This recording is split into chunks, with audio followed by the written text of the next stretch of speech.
हरियाणा और दिल्ली में लोकसभा चुनाव के लिए वोटिंग। छठे चरण में कुल 58 सीटों पर होगा मतदान। पूर्व सीएम मनोहर लाल, दीपेंद्र हुड्डा, नवीन जिंदल समेत कई दिग्गजों की किस्मत ईवीएम में होगी खैर।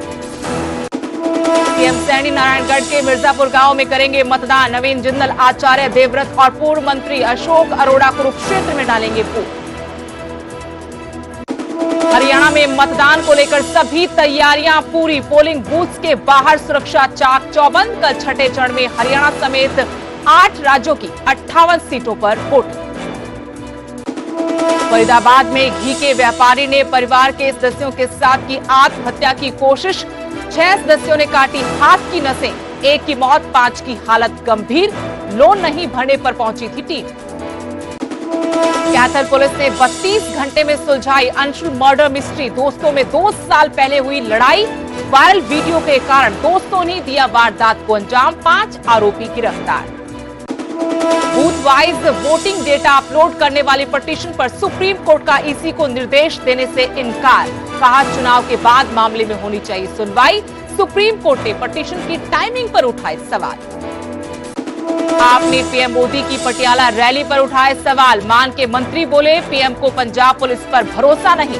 गुजरात से पुलिस लाकर शहर में बनाया कर्फ्यू वाला माहौल। लगातार किसानों के विरोध से हंसराज हंस हुए भावुक। बोले अगर 1 जून तक जिंदा रहा तो जरूर मिलूंगा। हंसराज हंस ने प्रदर्शनकारी किसानों पर जानलेवा हमला करने का लगाया आरोप।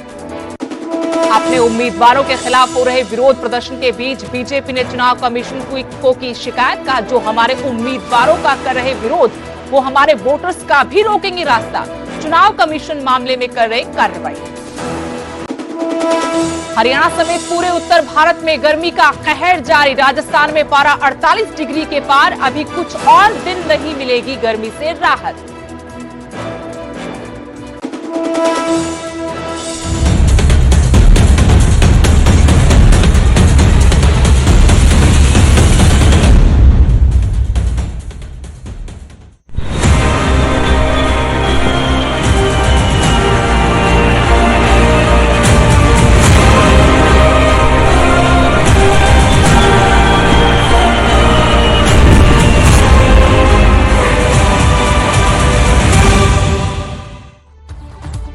नमस्कार, आपके साथ मैं स्पेश नैन। हरियाणा प्राइम में आपका स्वागत है। बुलेटिन की शुरुआत करेंगे बड़ी खबर के साथ। बता दें कि कल हरियाणा की 10 लोकसभा सीटों के लिए मतदान होगा। चुनाव आयोग और प्रशासन ने तैयारियां मुकम्मल कर ली हैं। सुबह 7 बजे से शाम 6 बजे तक वोट डाले जाएंगे। लोकसभा सीटों के साथ ही करनाल विधानसभा सीट पर उपचुनाव है। 10 लोकसभा सीटों पर 223 उम्मीदवार अपनी किस्मत आजमा रहे हैं। हरियाणा में पहली बार सीसीटीवी से बूथ की निगरानी होगी। सोशल मीडिया पर भी पुलिस की पैनी नजरें बनी रहेंगी। सुरक्षा चाक चौबंद की गई है। तमाम बंदोबस्त कर लिए गए हैं। पोलिंग पार्टियां बूथ के लिए रवाना हो चुकी हैं। सुरक्षा के भी कड़े बंदोबस्त किए गए हैं। तो कल हरियाणा में छठे चरण के तहत लोकसभा की 10 सीटों पर मतदान होगा। करनाल विधानसभा सीट पर उपचुनाव के लिए भी कल ही वोट डाले जाएंगे।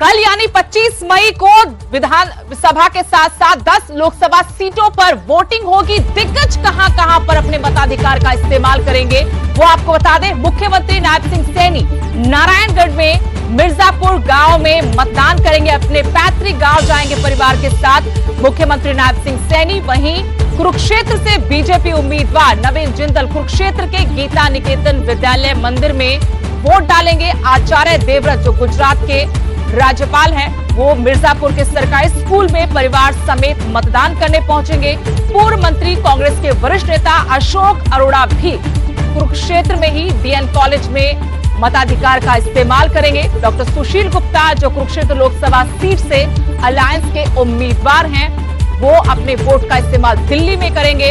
अभय सिंह चौटाला कुरुक्षेत्र सीट से ही इनेलो उम्मीदवार सिरसा में मतदान करेंगे। सुभाष सुधा महाराणा प्रताप स्कूल में अपना वोट डालेंगे। स्पीकर ज्ञानचंद गुप्ता पंचकुला में परिवार समेत 8 बजे वोट करने पहुंचे।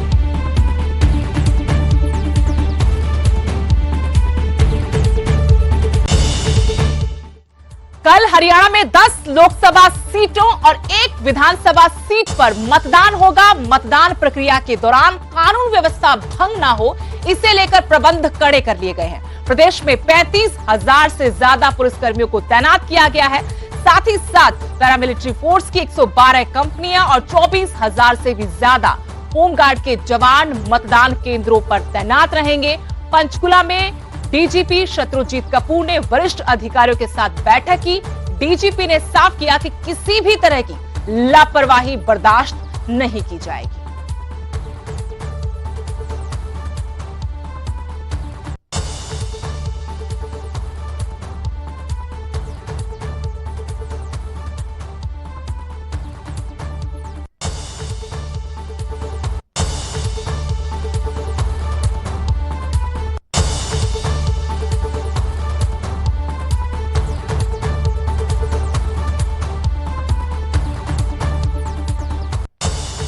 खबर रोहतक से, जहां मतदान को लेकर तैयारियां पूरी कर ली गई हैं। कल हरियाणा में लोकसभा चुनाव के लिए मतदान होगा। रोहतक जिले में 3,000 जवानों के कंधों पर सुरक्षा की जिम्मेदारी रहेगी। हरियाणा में लगातार जिस तरीके से चुनाव प्रचार हुआ, उसके बाद अब सुरक्षा चाक चौबंद की गई है। कल के मतदान को लेकर यहां पर हरियाणा में मध्य प्रदेश और सीआईएसएफ के जवान तैनात रहेंगे। हरियाणा पुलिस के अलावा मध्य प्रदेश और सीआईएसएफ के जवानों की तैनाती रहेगी। पुलिस कर्मचारी और अधिकारी पोलिंग बूथ्स पर अपनी जिम्मेदारी संभालेंगे।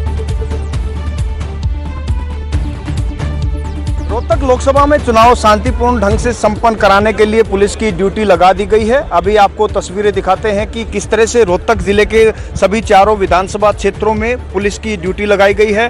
बूथ वाइज हर पुलिस कर्मचारी को उसकी ड्यूटी बताई गई है कि आपकी ड्यूटी कहां पे, किस गांव में, किस बूथ पे आपकी ड्यूटी होगी। इसके साथ साथ ये भी बताया गया है कि किस पेट्रोलिंग पार्टी से आप संपर्क कर सकते हैं अगर आपको जरूरत आन पड़ी, क्योंकि कई बार चुनाव के दरमियान इस तरह की शिकायतें आती हैं कि बूथ पर कोई झगड़ा हो रहा है तो आप कैसे, किससे संपर्क किया जाए। इसको लेकर सभी पुलिस कर्मचारियों को उनकी ड्यूटी समझाई जा रही है और अब इनको बूथों पर रवाना किया जाएगा।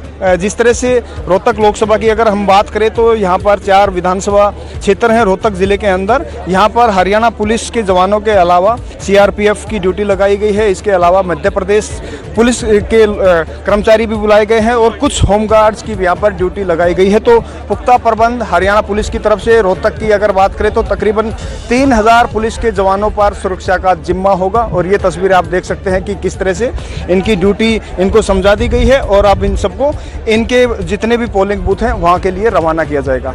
कैमरामैन संजय दांगे के साथ धीरेन्द्र कुमार, न्यूज 18 रोहतक। यमुनानगर प्रशासन ने भी वोटिंग की तैयारियां पूरी कर ली हैं। यमुनानगर डीसी कैप्टन मनोज कुमार ने न्यूज 18 से बातचीत में बताया कि इस बार जिले में 963 बूथ बनाए गए हैं।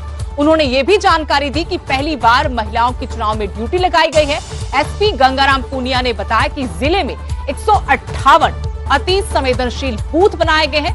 जिले में अलग से पुलिस कर्मचारी भी बुलाए गए हैं ताकि शांतिपूर्ण तरीके से, निष्पक्ष तरीके से मतदान करवाया जा सके। दफा महिलाओं की ड्यूटी नहीं थी चुनाव में। इस दफा कुछ मजबूरी भी थी कि शॉर्टेज थी हमको मेल मैन पावर की, और साथ में ये भी था कि लड़कियां, महिलाएं हमसे बेहतर काम करती हैं। उनकी ड्यूटी हमने इस दफा लगाई है पोलिंग में। तो मैं समझता हूं कि वो पिछली बार के मुकाबले और भी अच्छा नतीजा चुनाव का आएगा। नतीजा इन द सेंस एक सुगम और सरल और without fear and favour, free and fair poll बेहतर तरीके से करवाया जाएगा।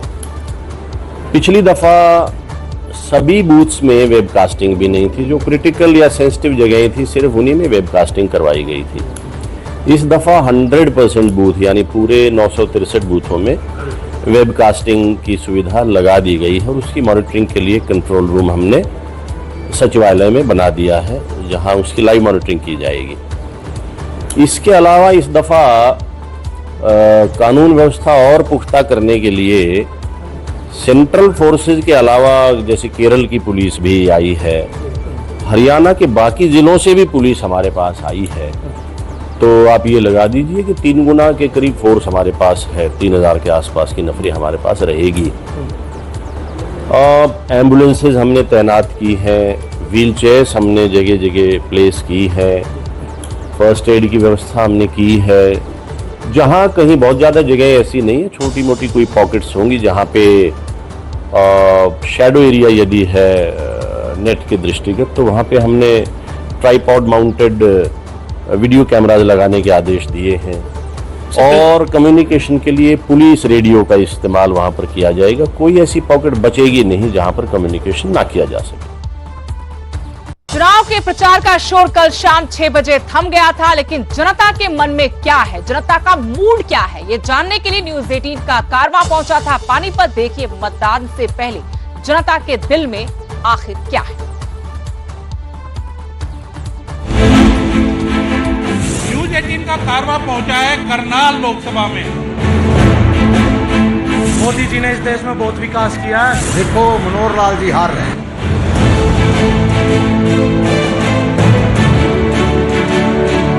कोई काम नहीं हुआ, कोई कुछ नहीं हुआ। आज मेरा देश 5वें नंबर इकोनॉमी है इस देश पूरी दुनिया के अंदर।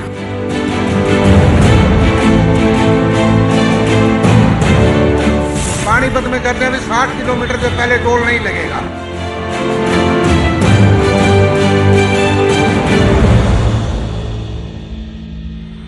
न्यूज 18 का कारवां पहुंचा है करनाल लोकसभा में और करनाल लोकसभा के पानीपत शहर में हम मौजूद हैं। जनता से जानेंगे कि क्या उनके मुद्दे हैं, किन मुद्दों को लेकर के वो अब की बार वोट करेंगे। भाई साहब, जनता का मूड एक तरफा ही लग रहा है विकास की तरफ। जो विकास कर रहे हैं उनके साथ जनता खड़ी है। मोदी जी ने इस देश में बहुत विकास किया है और जनता मोदी जी के साथ खड़ी है। देखो मनोहर लाल जी हार रहे हैं। 9.5 साल के शासन इन्होंने कुछ नहीं किया, किसी का भी काम नहीं किया, कुछ बिल्कुल नहीं किया। जो पहले वाले सांसद थे वो बिल्कुल 5 साल नजर ही नहीं आए। बिल्कुल कोई काम नहीं हुआ, कोई कुछ नहीं हुआ। पब्लिक इस तरह बहुत नाराज है इस बार। क्या मुद्दे हैं यहाँ पानीपत के? यहाँ मुद्दे एक तो कहते हैं पढ़ाई का मुद्दा, सबसे ज्यादा प्रॉपर्टी आईडी का। प्रॉपर्टी आईडी में इतना करप्शन हुआ है ना, इतना 70 साल में नहीं हुआ। देखो विकास का मुद्दा ये है, रोड के पर चलने के बाद किसी का भी एक्सीडेंट या कोई घटना घट जाती है, वो हमारे को इंश्योरेंस क्लेम देती है। सरकार हमारे लिए क्या सुविधा है? भाई साहब, वो मेरा देश भारत है। मेरा देश भारत की संस्कृति, मेरे देश भारत का विकास और मेरे देश भारत की इकोनॉमी इस देश की जो चुनाव का रिजल्ट आएगा ना उस पर मैटर करती है। आज की इकोनॉमी की बात करूं तो मेरा देश 2013 में 10वें नंबर पर छोड़ कर गई थी कांग्रेस। 2016 में एकदम 17वें पाया, फिर तुरंत 2017 में वो 7वें नंबर पाया। 7वें नंबर के बाद तुरंत 2 साल में ही वो 6ठे नंबर पाया और आज मेरा देश 5वें नंबर इकोनॉमी है इस देश पूरी दुनिया के अंदर। पानीपत में कहते हैं 60 किलोमीटर से पहले टोल नहीं लगेगा। इधर चले जो आप सुनोली पे टोल है, इधर रोहतक रोड पे टोल है, इधर यहाँ टोल है, इधर मूर्तर टोल है। आप ये 4 टोल देखो जो रोज कह रहे थे हट जाएंगे, अभी तक ये टोल को कितने साल हो गए पैसे पूरे हुए जिस पुल के नीचे खड़े हुए हैं। सांसद के बारे में, जो पिछले सांसद थे, हालांकि रिकॉर्ड मतों से उन्होंने विजय हासिल की थी। कुछ लोगों का कहना है कि जीतने के बाद वो यहाँ दिखाई नहीं दिए, लेकिन कुछ लोगों का ये भी कहना है कि जो केंद्र का, जो भारत की सरकार है, उसने पूरे विश्व में रुतबा बढ़ाया है और जो कहीं ना कहीं कह सकते हैं कि बेरोजगारी की बात है या दूसरी जो चीज़ों की बात है, महंगाई की बात है, उसको मुद्दा अभी यहाँ की जनता नहीं मान रही है। कैमरामैन अजय के साथ अंकित दुधानी, न्यूज 18 पानीपत।